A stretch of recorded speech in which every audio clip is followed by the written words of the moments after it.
and we call those prison epistles sometimes. Paul is a prisoner, but it's more like house arrest. It's evidently the imprisonment there in the last part of the book of Acts. He calls himself a prisoner because he had to be transported sometimes, in chains and in bonds. But if you look at Philippians 1 and especially the book of Philemon real closely, you'll see that Paul expected to be set free. And evidently he was. Probably he was, and then he wrote 1 Timothy and then got arrested again, and that's where 2 Timothy comes in. But what I'm saying is that in those 4 books, he's a prisoner of sorts, but he expects to be released. He tells Philemon, he said, "Prepare me a lodging, for I trust that through your prayers I'm going to be delivered to you." Well, that doesn't sound like that he's going to die in prison, does it? He says, "You fix me a place to stay." But in the book of 2 Timothy, that's not the case. In the book of 2 Timothy, Paul knows that he's going to die. Not only that, he knows he's going to die soon. Chapter 4, verse 6, "For I am now ready to be offered, and the time of my departure is," anybody remember it? At hand. What does that mean? It's near. What does the first part say? I am now ready to be offered. Does anybody have a note on that about what that word means in the original? The word offered there. What do you mean? What are you saying, Paul? I'm ready to be offered. What's a literal translation of that word there? Anybody have a note on that anywhere? Poured out like a drink offering, yeah. Well, see, in the Old Testament, you had your animal sacrifices, and then you had your meal sacrifices. Sometimes you had your drink offerings too. And so they would pour that out on the altar, olive oil or the grape juice, something like that, poured out on there. That was an offering to the Lord. What does that say about Paul's death? Is it going to be poured out? Well, that doesn't really signify dying by heart attack or something like that. It's probably indicating that he's going to die a violent death. Now, tradition holds that he was beheaded, and that would fit well with what he's saying there. But my overall point is that Paul knows he's going to die soon. Now, if you knew that you were going to die soon, and you were writing a letter to people that were close to you, people that you love, what would you talk about in that? What would you talk about? What would you say? It's the last time that, as far as an inspired letter is concerned, that you had a chance to talk about anything to a Christian man here, a gospel preacher, somebody that you're really, really close to. What do you want him to remember? What do you want him to look at? What do you want him to be aware of? What do you want him to watch for? Well, I'll tell you what Paul didn't do.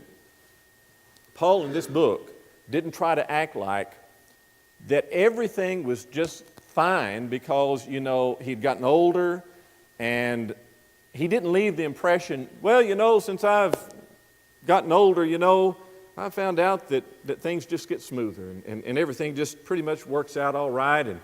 And he didn't in this book. He did not in this book leave the impression that, well, you know what? I'm friends with everybody. And I don't know of a person out there that holds anything against me at all. He didn't do that. He told the truth. And the truth is that there are hardships in life. And there are conflicts in life. And Paul had to live with that until he left this world. Now, I don't mean to put such a damper on this that you walk away saying, man, this can be kind of depressing. I don't think that it is. I think that it gives us hope. What I'm saying in the next few minutes, folks, is this, is that Paul was able to keep the fruit of the Spirit, and he was able to keep producing the fruit of the Spirit in spite of all the troubles that he was facing and had faced for many years. Now, let's make this painting just a little bit brighter in the foreground by making it darker in the background. What kind of problems are we talking about? Let's look at it here. Now, remember, this is his last letter, and again, he didn't mince any words. He did not pull any punches. He said, this is the way that it is. These are the facts. These are facts of life. And he said, it's not gotten any better. As a matter of fact, he didn't say to Timothy, now, Timothy, don't worry. Don't worry about a lot of these problems in the church and a lot of problems outside the church. Why, that's just a phase we're going through, a phase you're going through. Why, that's all going to get better and everything's going to be all right. He didn't do that. He said, Timothy, he said, I want to tell you something. You better brace yourself because it's going to get rough. As a matter of fact, it's going to get pretty hard. Now that's the straightforward truth. I mean, calling a spade that he does in this book. And if you want to compare that, by the way, there is another apostle that knew that he was going to die soon when he wrote his second epistle. Who was that? Peter. You go back and read the book of 2 Peter, and you'll see the same kind of thing. 2 Peter chapter 1, verse 14 is where Peter said, knowing that I must shortly put off this my tabernacle, his body, even as our Lord Jesus Christ has showed me. So Peter said, I'm going to die, and I know I'm going to die soon. Well, Peter, what are you going to talk about in this book? You're going to talk about how that everything's just all right and don't have to worry about anything, and hey, everything's just all glory?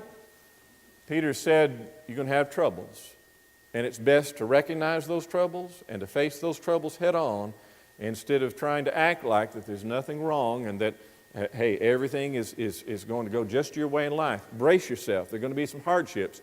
And in that book, he talked about the false teachers, he said, that you're going to have to contend with. He told those people, you're going to have to contend with these false teachers. And he spent, starting in the last part of chapter 1, all the way through chapter 2, and throughout almost all of chapter 3 talking about that. So Timothy, 2 Timothy is a similar book. All right, let's get started here. Okay, what kind of problems did Paul face in this book? Well, I want you to look down at chapter 1, verse 15. Chapter 1, verse 15.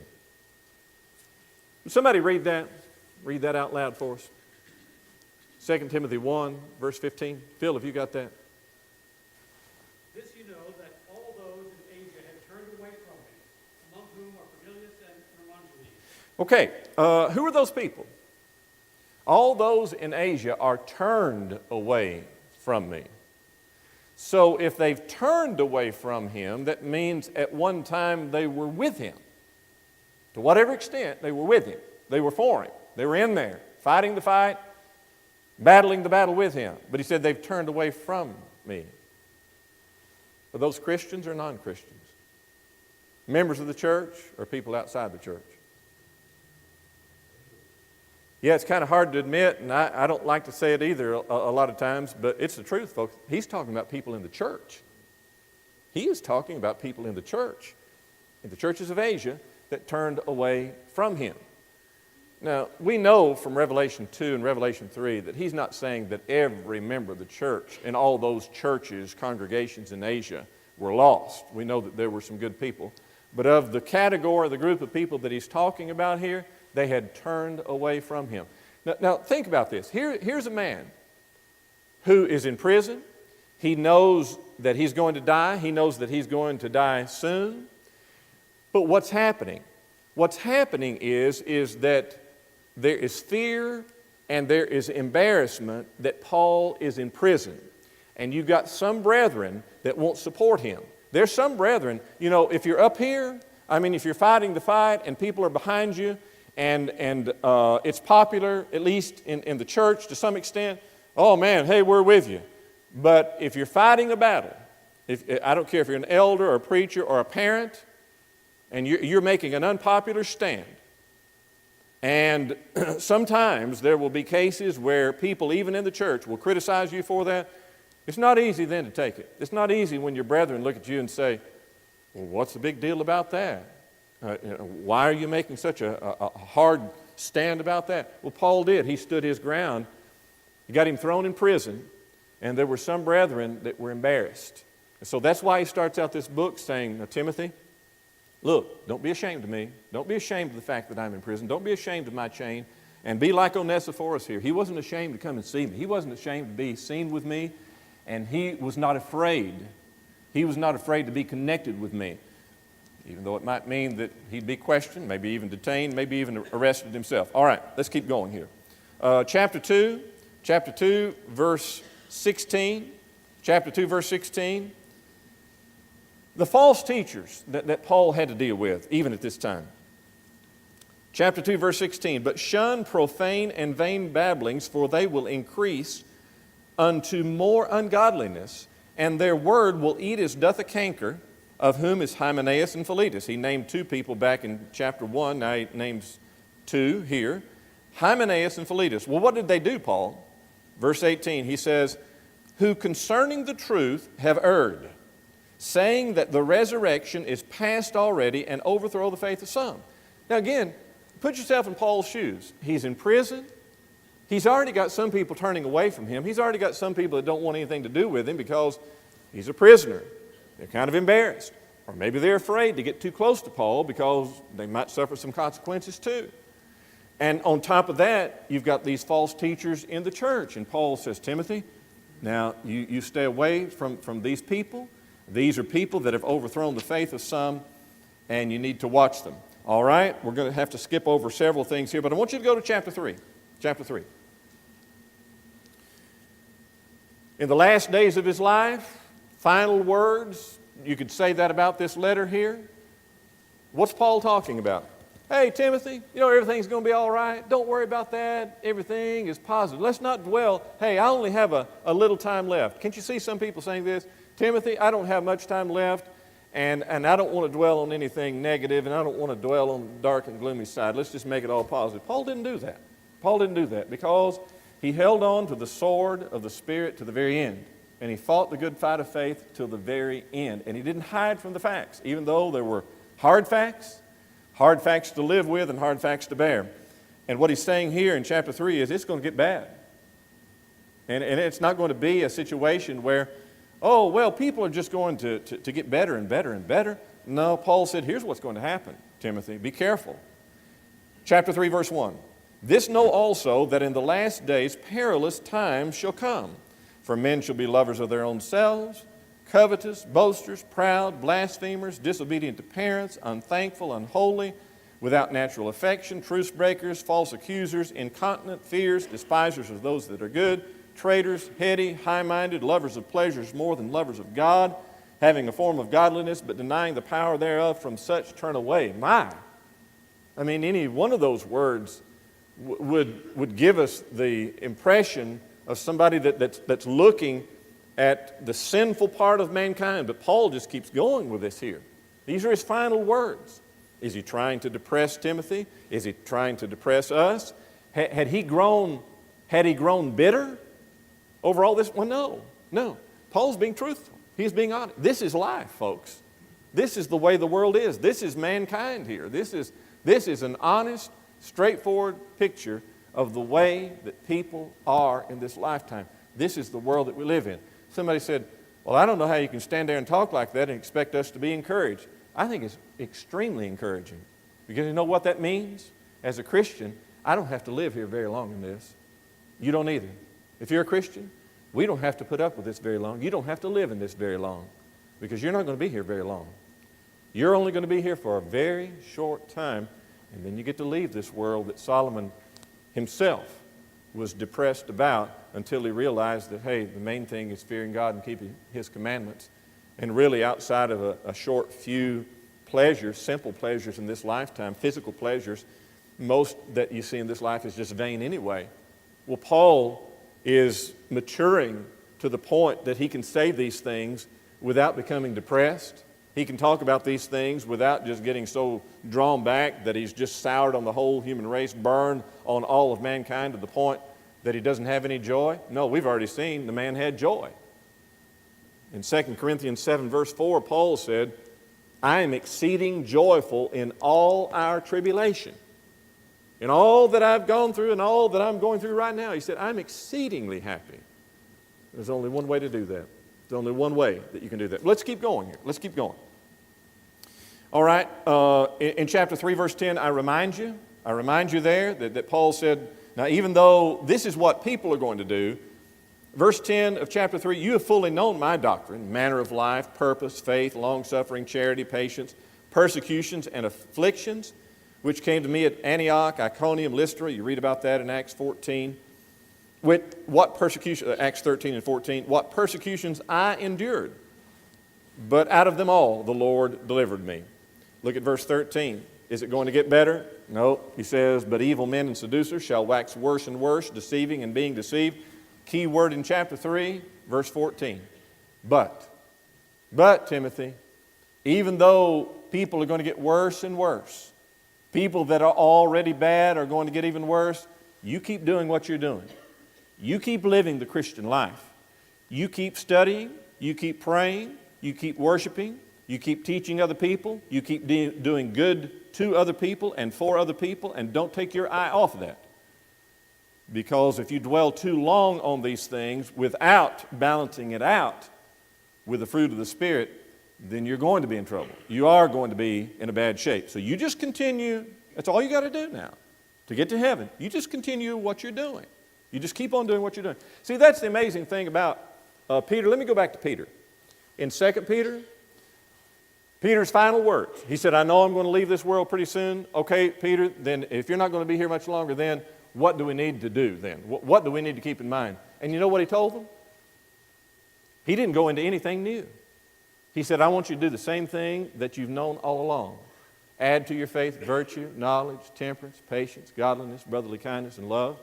And he said, I'm going to keep reminding you of these things even though you know them and you're established in the present truth. But he said, I want you to keep these in mind after I die. After my decease, I want you to remember these things. So he didn't go into anything new. He said, you just keep on doing what you've been doing. It's not hard to understand, is it? I mean, it's not a big complicated game plan. You just continue in what you're doing and keep your eye on the goal. Well, that's what he's telling Timothy here in verse 14. Timothy, you just keep on doing this. You continue in the things which you have learned and you've been assured of, knowing of whom you've learned them, and that from a child you've known the Holy Scriptures. He talks about those all-sufficient Scriptures in verse 16 and 17. Down in verse 2 of chapter 4, go down to chapter 4 with me, because we're going to look at some personal disappointments here and trials of Paul. Chapter 4, verse 2, Timothy, you preach the word.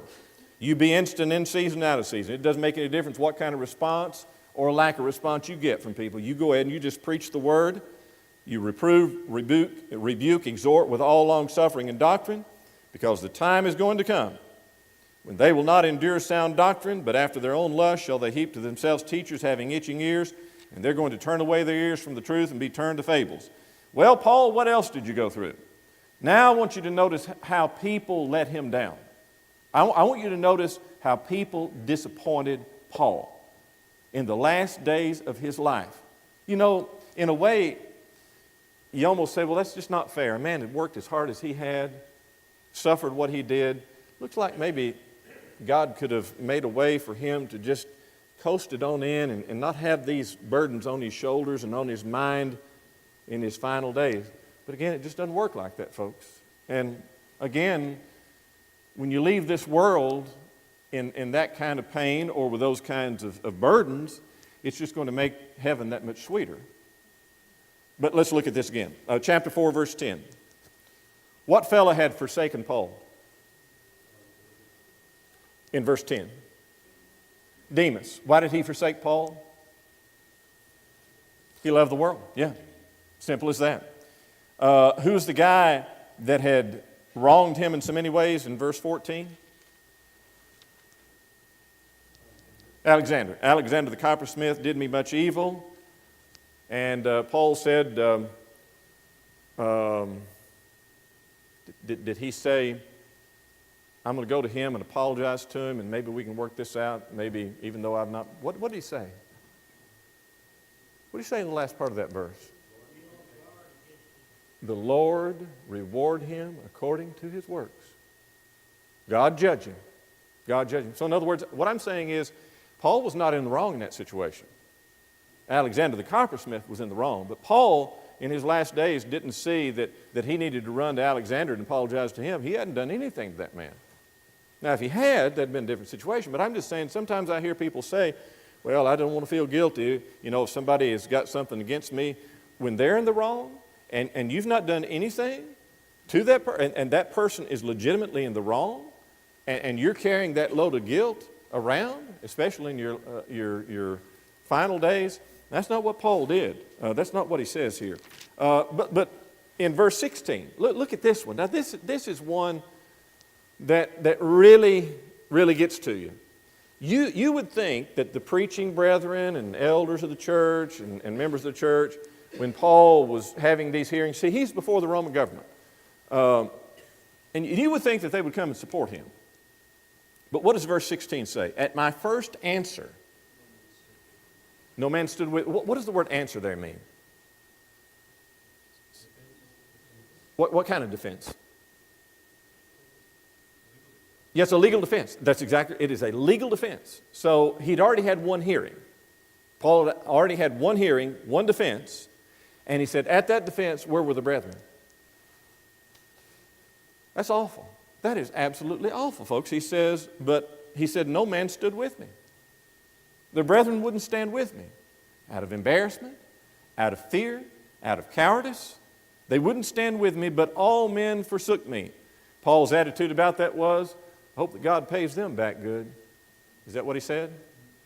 What did he say? Yeah, I pray, God, that it may not be laid to their charge. Could you do that? Would that be your attitude? Yeah, it does. I look at myself, though, and I think, I'd be saying, hope God will chastise them a little bit here, at least a little bit. Wow, it'd be hard not to be really aggravated with them and maybe even have some hard feelings against those brethren. This is what Paul went through. But again, that's the dark background. But the good thing is, and here's what I wanted to end with tonight. Paul was able to stay balanced. And boy, this is tough sometimes, isn't it? It's hard. Paul was able to face the facts and not be naive about people and people problems. He was not naive about that. But he did that. He faced those facts without becoming bitter. And on the other hand, Paul did not get so wrapped up in the fruit of the Spirit and enjoying. He did not become so comfortable with his blessings that he was unwilling to face these facts and that he was naive about the way that people are and the way that things really are. And he wasn't the kind of preacher that just said, hey, everything's fine, everything's going to be all right. I get aggravated with preachers that continually do that. I'm not saying we can't preach positively. I don't mean that at all. But folks, people are hurting these days, and people got problems. And the last thing that they need for us preachers to do is to give them the impression, hey, all you got to do is follow my 5-step outline right here, and you won't have any problems at all. Life is real. Life is full of problems, and they don't go away. Well, like with Paul, they stay with us, and we have to learn to live with them. We have to learn to bear them. But what I'm saying is that you can continue to bear the fruit of the Spirit in spite of those things. And actually, let's say it this way. The fruit of the Spirit can grow best even in harsh climates. Isn't that right? In the midst of trials and tribulations. Isn't that what the Bible says? Count it all joy when you fall into diverse trials, knowing this, that the trying, the testing of your faith works what? Patience. So it's in that heat. Like in the Old Testament, God said that, He said, I have refined you, but not as silver. Yea, I have chosen you in the furnace of affliction. Sometimes when you're in those trials, it feels like that there's fire all around you, but that's where God refines you. That's where God separates the bad metal from the gold, and the gold rises to the top. But you got to go through the fire, and you got to experience the pain, and you got to feel it for a long time. You can't just pass.